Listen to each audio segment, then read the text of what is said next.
Welcome to Lecture 5.4, the Schrödinger equation from quantum mechanics. We'll start with some history to motivate this material, though to do it justice, you really need to take a few physics courses. So Newton's second law of motion, which is mass times acceleration, is force. Here we're going to assume that acceleration is only a function of time and force is just a function of position. This actually fails on the atomic scale. According to quantum mechanics, particles have no definite position or velocity. Instead, their states, or locations, are described probabilistically by a wave function, which in one dimension is a function of x and t. We usually call it psi. And because it's a probability, if we integrate the norm squared of that over any interval a to b, we get the probability of the particle being in that interval at time t. Now here comes the black magic, and by that I just mean physics that I have not derived. So we've seen the heat equation and wave equation, and those functions are usually governed by PDEs, and this wave equation is no different. So it's governed by a PDE called Schrödinger's equation, which is as follows. So it's I h bar psi t equals negative h bar squared over 2m psi xx plus v of x times psi. So what do all these symbols mean? Well, v of x is the potential energy as a function of x, of the particle. M is mass, of course, and h bar is a constant, which is h over 2 pi, and you've probably heard of Planck's constant before. That's what h is. It's just more convenient if you renormalize this and call it h bar. Otherwise, you got lots of 2 pi's that are floating around all over the place. So Planck's constant is this tiny little thing. It's 6.625 times 10 to the negative 34, and for the units to work out, it has to be kilograms meters squared per second. Now, there's a linear operator, often written capital H for Hamiltonian, and it's this thing here. It's negative h bar squared over 2m times the second partial with respect to x plus v of x. And the reason why that is often introduced is because then this right-hand side can just be written as h psi. So Schrödinger's equation is sometimes just I h bar psi t equals h psi.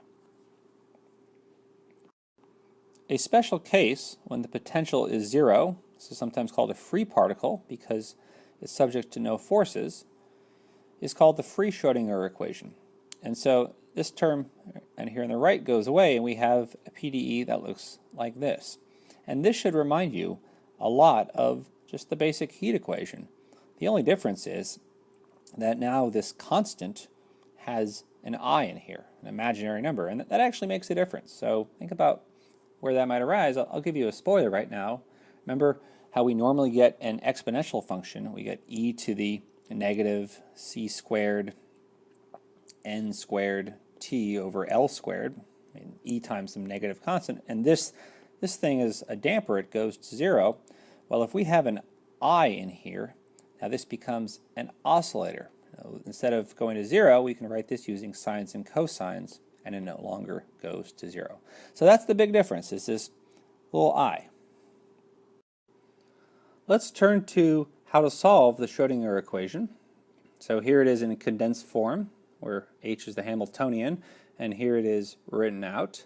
And we'll start with the most general form, that is where the potential is not necessarily zero. So this font that I'm using, it's hard to distinguish capital versus lowercase size. These are capitals. So we will solve this by separation of variables. We'll assume that psi is a function of x and a function of t. And I made a deal about the capitalization because in most quantum physics books, you don't usually use f and g. They'll often use lowercase psi of x times phi of t. But we're not going to do that because we've been using f and t all class, and so let's just be consistent. Okay, so let's get started. So of course, psi t is f times g prime, and psi xx is f double prime g.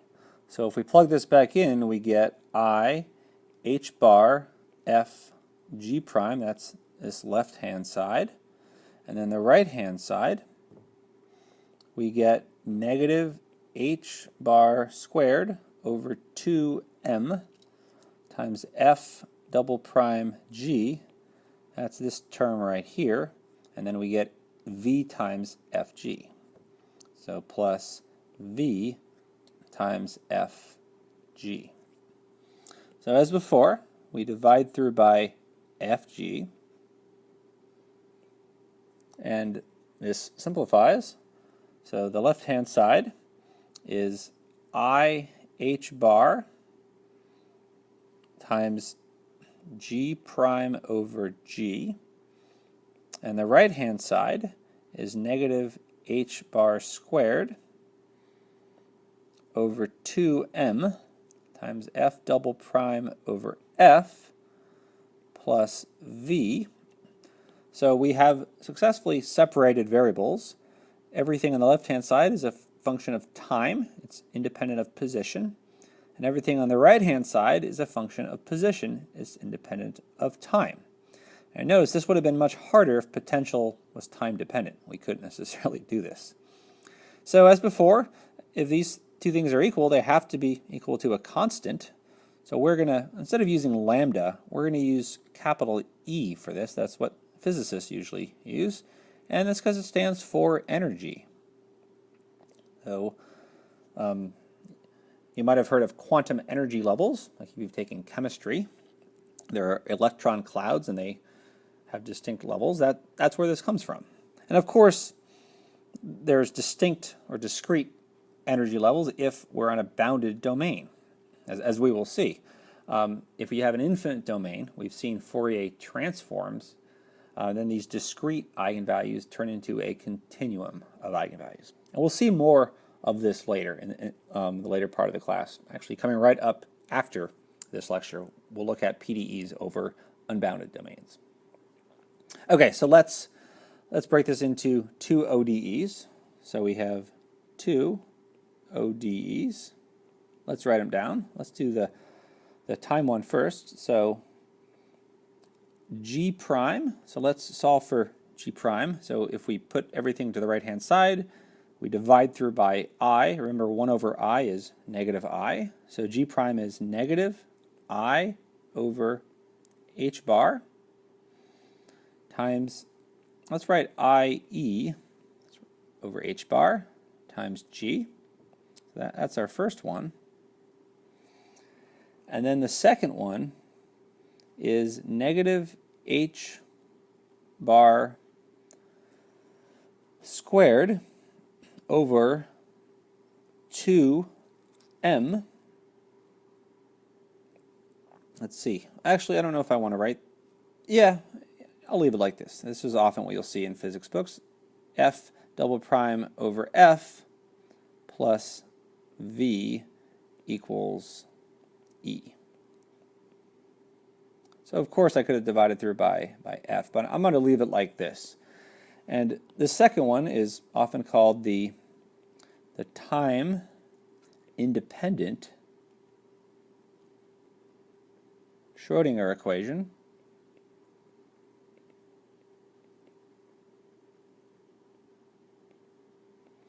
Because there's no time involved.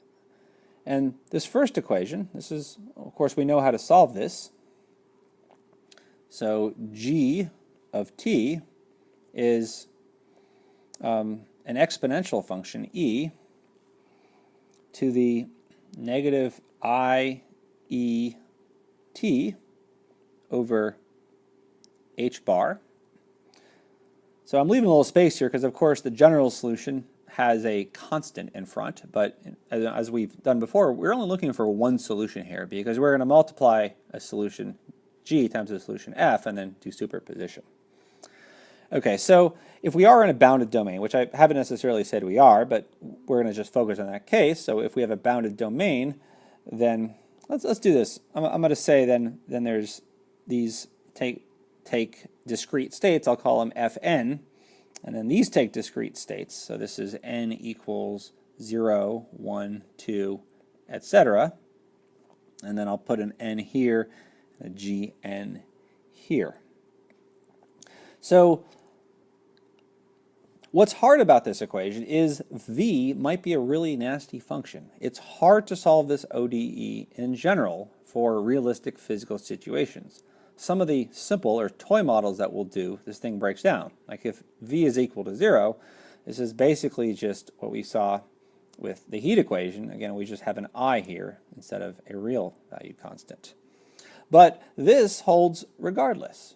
For any potential function, this time component is the same. And notice that it's not, as I said before, it's not a damper. Normally, for the heat equation, this thing goes to 0, but now we have an I here. So that's something that using Euler's equation we could write using sines and cosines, but it's usually more convenient just to keep it as an exponential here. So also notice the special case I mentioned before is when potential is 0, then this equation is I h bar psi t equals negative h bar squared over 2m psi xx, and these two things are very familiar, things we've seen before. And that's what we'll do next. Here is an example that models that special case that I said I would do next. This is called an infinite potential well. The wave function of a free particle of mass m confined to a one-dimensional region from 0 to L, I claim is described by the following boundary value problem. So this is the free Schrodinger equation, and these are two boundary conditions. So I have to justify this and explain what this infinite potential well is. So the time-independent Schrodinger equation that we've seen is negative h bar squared over 2m times f double prime over f plus v of x equals e. So here we are claiming that v of x is 0 when x is between 0 and L. That's the domain. So here's, suppose this is a picture, this is x, say this is L, and this is of course 0. So our particle is confined in this region. So it goes back and forth somehow. It can't ever hop over and escape here. In theory, if this were like a wall or something, it could escape over if you have enough, if it has enough energy, if the potential is high enough. So if we're going to say it just really can't, then we have to say the potential is going to be infinity. So in theory, it should be just really, really large, but it's fine to approximate this as infinity. So the potential at L is infinity, and the potential at 0 is infinity. And we're going to say that it's infinity over here as well. And it's going to be 0 here. And we're just looking at this domain, so it's really just important that it's 0 on here, although by saying it's infinite elsewhere is where we get these boundary conditions. Okay, so how does that work? So let's say that outside of 0 to L, let's say that this is infinite, so the particle can't exist anywhere outside of here. So now we have two terms. We have this first term plus infinity is E, and E is some finite energy. It's a constant. It's some energy level. So this is going to be a little bit hand-wavy, but I think it's okay that if we have something infinite and something else adding up to something finite, then this thing has to, this f has to be 0, because this has to be like negative. Well, this can't be a finite quantity, clearly. So this thing here has to be equal to 0. I'm not saying that always infinity plus infinity is going to be finite, but I'm saying that if this is finite, that has to be 0. So f is going to be 0. So let me just write that down. So f of x equals 0 if x is less than or equal to 0, or x is at least L. And that is where these boundary conditions come from. Recall that in the heat and the wave equation, when we had these boundary conditions, that led us to F of 0 being equal to 0 and F of L being equal to 0. It's the same thing here. Okay, so now we could just jump to the end of where we left off in the last slide, just set V equals 0. But for continuity, I think it's easier if we just sort of summarize the steps here. So it'll be quick, but I think it's good. So phi of x, not phi, that's psi of x and t is f of x g of t. And so when we plug this in, we get I h bar f g prime equals negative h bar squared over 2m times f double prime g. And we divide both sides by fg as before. And this leads to I h bar g prime over g equals negative h bar squared over 2m f double prime over f. Again, this depends on time only, this depends on position only, and so this is equal to a constant that we're going to call E for energy. So we have an ODE for G. We have G prime equals negative I over H bar times E times G. And this led us to, well, let's hold off of that. I'll come right back to that. We also have F double prime equals, well, let's collect these constants together, put them on one side, and I think what we get is negative 2m E over H bar squared times F. And so now we have boundary conditions, F of 0 equals 0 and F of L equals 0. So that comes from these. So here is this very familiar boundary value problem.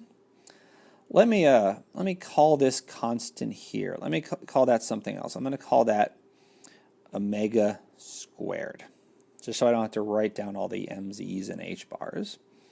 And we know the solution to that. We know that Fn of x equals Bn sine of omega n x. As I don't have to put the Bn in there till later if I want to, but that's fine. So let's see what omega, and I'm going to call this, so I'm going to do what I did before. I'm going to stick n's back in here, because we know there's one for each n, En, and call this omega n squared. So in this case, what is omega? So omega n squared is what I've circled, which is 2m En over h bar squared. And so if we solve for En, let's see. So we also know that omega n is, well, how do I want to arrange this? So let's do this here. So omega squared is n pi over L, quantity squared. So let's see. So if we set this equal to n pi, or n squared pi squared over L squared, and we solve for En, the energy level, that's what we're interested in, that's the eigenvalue, we get that En equals h bar squared pi squared n squared over 2m L squared. And so this is, think of these as like the allowed energy levels. Again, if you've taken chemistry, you've learned about electron clouds, and they exist at certain quantum states or energy states. That's what these are. And this is a feature of boundary value problems from quantum mechanics. When they are bounded, you get these eigenvalues and you get these discrete energy spaces. When they're not bounded, again, Fourier series versus Fourier transforms, these discrete steps become smaller and smaller together, and you get a continuum of allowable energies. Okay, so we are just about done. Let's see what we have to do. So let's go up to G, and let's put subscripts in there. So let's call this Gn prime, and put En here.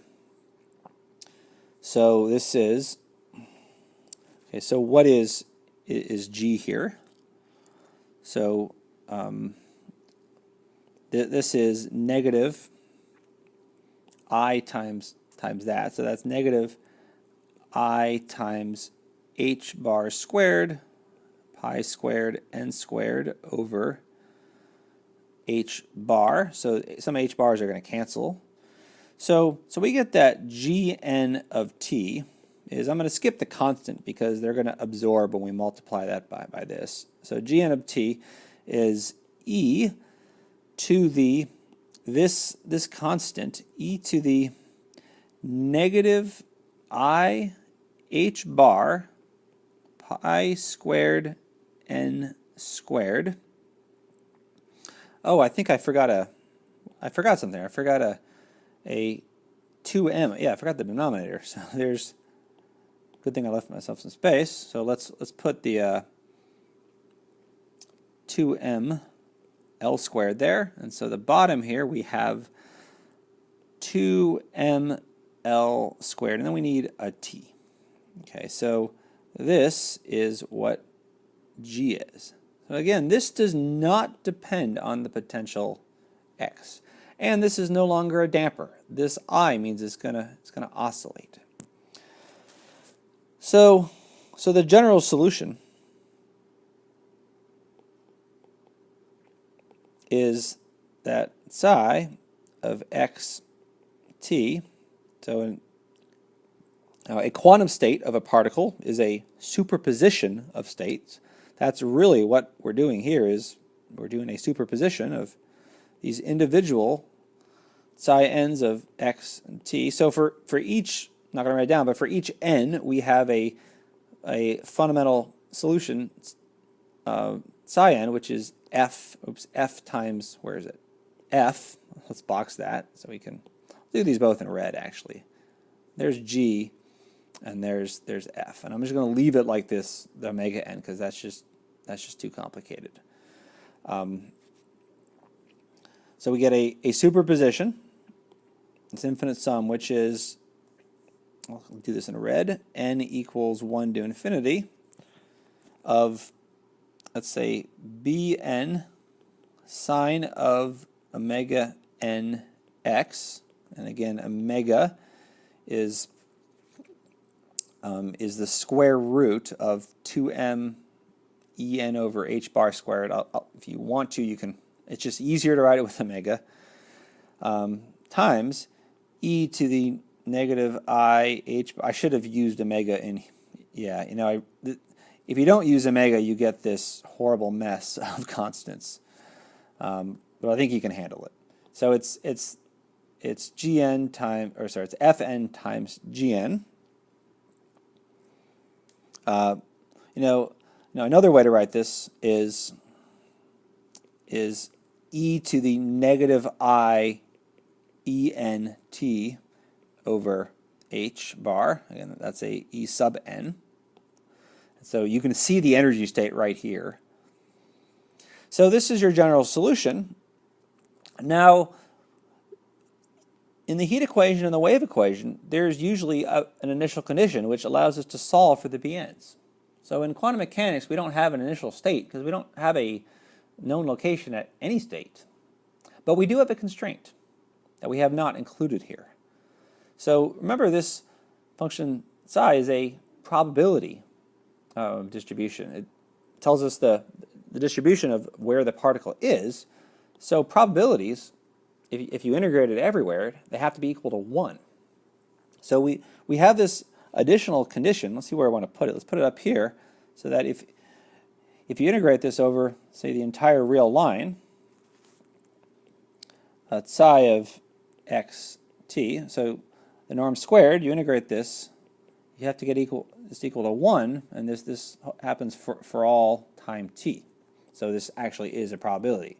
So these bn's have to be such that this function integrates to 1 over the entire real line, well, really only over 0 to L if we're saying that the particle has to be constrained to be in 0, 1. So figuring out what the bn's are with this constraint is well beyond the scope of this course, but it's something that is, it's a difficult problem in analysis. So I'll just say that this constraint completely determines the bn's. This is our time condition in the way that our initial condition is in the heat and the wave equation. To summarize, we saw this lecture.